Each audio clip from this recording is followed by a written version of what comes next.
Hello guys, welcome to my channel edu Gyan Kendra. उम्मीद करते हैं कि आप स्वस्थ होंगे। तो पिछली वीडियो में हम लोगों ने 20 तक के क्वेश्चन को देख लिया था। तो इस वीडियो में हम लोग 21वां नंबर क्वेश्चन से शुरू करने वाले हैं। तो देखिए क्या कह रहा है 21वां number question. Choose the correct statement that describe autotrophs. Autotrophs को जो डिस्क्राइब करता है वो स्टेटमेंट आपको चुनना है। मतलब अ ट्रीज का क्या फंक्शन है वो आपको यहाँ बताना है। तो देखिए पहला कह रहा है कि they have thick elastic walls, blood flows under the high pressure, collect blood from different organs and bring it back to the heart.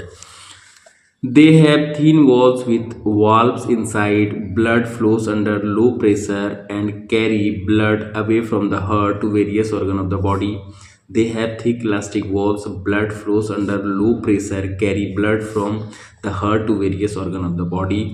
They have thick elastic walls without valves. यहाँ पे क्वेश्चन सही है, answer सही है। उसमें valve नहीं होता है। आर्टरीज में जो होता है ना वाल्व नहीं होता है। Blood flows under high pressure, blood carry blood away from the heart to the different part of the body. आप हमेशा याद रखिएगा कि आर्टरीज जो है वो क्या करता है, हार्ट से ब्लड लेता है और different part of the body में उसको फैला देता है। वहीं वेन्स क्या करता है, डिफरेंट पार्ट्स ऑफ से ब्लड लेता है और हार्ट को वापस कर देता है। यहाँ देखिए arteries are the vessels which carry blood away from the heart to the various organ of the body. Body के वेरियस हार्ट से, ये बहुत कंफ्यूजिंग है, ध्यान से देखिए कि हार्ट से जब आपको different part of the body ले जाना पड़ेगा तब आर्टरीज का काम करेंगे। और वेन्स क्या करेगा, वेन्स जो है डिफरेंट पार्ट से ब्लड लाके किसको दे देगा, हार्ट को दे देगा।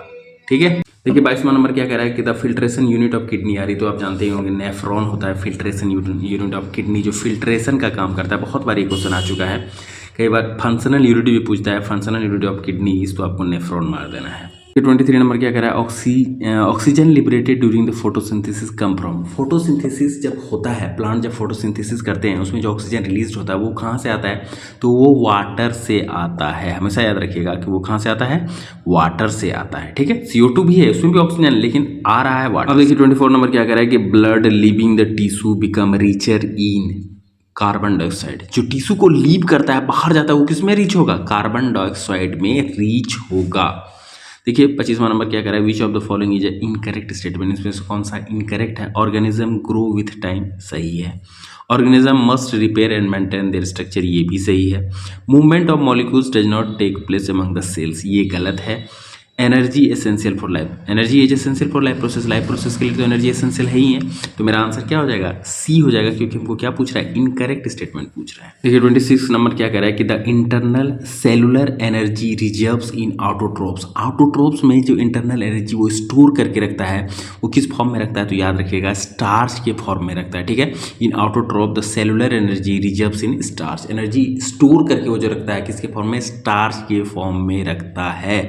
जबकि एनिमल और हम लोग जो in animal food is stored in the glycogen, हम लोग ग्लाइकोजन के रूप में रखते हैं। और ये प्लांट्स जो है, ऑटोट्रोप जो है, वो किस में रखते हैं, स्टार्च के रूप में रखते हैं। देखिए अगला क्वेश्चन क्या कह रहा है कि which of the following question is summary of photosynthesis. Photosynthesis का समरी इसमें कौन सा है, तो आप याद रखिएगा कि 6CO2, और 6CO2 जब लेंगे तो उसे डबल लेंगे, 12H2O। क्लोरोफिल होना चाहिए, सनलाइट होना चाहिए, तब बनेगा ये C6H12O6, जिसको ग्लूकोज बोलते हैं। फिर 6O2 और 6H2O। कभी कभी बार ये रिएक्शन भी आ जाता है, तो आप एक बार इसको अच्छे से देख लीजिएगा और 2-3 बार लिख लीजिएगा। देखिए 28 नंबर क्या कह रहा है कि choose the event that does not occur in photosynthesis. Photosynthesis में क्या नहीं होता है, तो देखिए हम लोग ऑप्शन की तरफ बढ़ते हैं। Absorption of light energy by chlorophyll होता है भैया। Reduction of carbon dioxide to carbohydrates, ये भी होता है। Oxidation of carbon to carbon dioxide, ये नहीं होता है, सी नंबर नहीं होता है। Conversion of light energy to chemical, ये भी होता है। ये कई बार पूछा हुआ क्वेश्चन है। ये देखिए जो ऑप्शन में लिखा हुआ है ना कि conversion of light energy to chemical energy, आपको पूछ देगा कि फोटोसिंथेसिस के प्रोसेस में कौन सा एनर्जी किस एनर्जी में कन्वर्ट होता है। तो आप ये ध्यान में रखिएगा कि जब भी फोटोसिंथेसिस होगा तो लाइट एनर्जी किस में कन्वर्ट हो जाएगा, केमिकल एनर्जी में। तो इसमें सनलाइट का बहुत जरूरी पड़ता है, उसी के कारण वहाँ से एनर्जी आता है और वो किस फॉर्म में चेंज हो जाता है, केमिकल एनर्जी के फॉर्म में चेंज हो जाता है। देखिए 29वां नंबर क्या कह रहा है, the opening and closing of stomatal pores depend upon. Stomatal pores पहले होते कहाँ पे हैं, लीव्स में होते हैं, ठीक है। ये डिपेंड किस पे करता है, गार्ड सेल्स में। आपको पता होगा कि लीव्स में क्या होता है, गार्ड सेल्स होता है। जो स्टोमेटल पोर्स, जो पत्तों में पोर्स होते हैं, उसको खोलना और लगाना ये गार्ड सेल्स पे डिपेंड करता है, ठीक है। जब पानी अंदर जाएगा तो गार्ड सेल्स खुल जाएगा, जब पानी पूरा फुल हो जाएगा, और जैसे जैसे पत्ता सूखेगा, पानी उससे बाहर निकलेगा, तो गार्ड सेल्स क्या हो जाएगा, बंद हो जाएगा। कई बार डायरेक्ट क्वेश्चन आ जाता है कि गार्ड सेल्स पाया कहाँ जाता है, तो लीव्स में पाया जाता है, ठीक है।